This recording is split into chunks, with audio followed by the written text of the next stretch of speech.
Furniture related YouTube চ্যানেলে নিয়ে হাজির হলাম আবারও একটা নতুন দুপাল্লা উডেন কালার আলমারি। এটা হচ্ছে সামনের ভিউটা, দেখো কালারের ডিজাইনটা। এমনিতে নর্মাল কালারের থেকে কালারের ডিজাইনটা অনেকটাই সুন্দর। এটা সাইডের ভিউটা, সাইড থেকে দেখো আলমারিটা কেমন দেখতে লাগে। দুপাল্লা আলমারি, উডেন কালার, ভার্নিশ করা।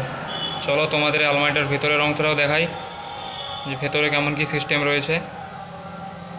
এটা হচ্ছে ভিতরের অংশ, দেখো যেমন আলমারিতে সাধারণত দুপাল্লা আলমারিতে থেকে হয়েই থাকে ওভার ডিপ লকার, নিচের দিকে রয়েছে সেফ চেম্বার। এটা লকারের ভিতরের ভিউটা। এখন আলমারিটা ফিটিং হয়নি, ফিটিং করার পর লুকটা আরও ভালো লাগবে দেখতে। এরকম ফিটিং আলমারি ভিডিও দেখতে, নানা ধরনের নিত্য নতুন ডিজাইনের ভিডিও দেখতে আমার এই ফার্নিচার রিলেটেড ইউটিউব চ্যানেলটিকে সাবস্ক্রাইব করে পাশে থেকো। কমেন্ট করবে সবাই, আরও নিত্য নতুন ডিজাইনের আলমারি নিয়ে ভিডিও দেবো, এবং সবাই সাবস্ক্রাইব করে পাশে থেকো সেই ভিডিওগুলো দেখার জন্য।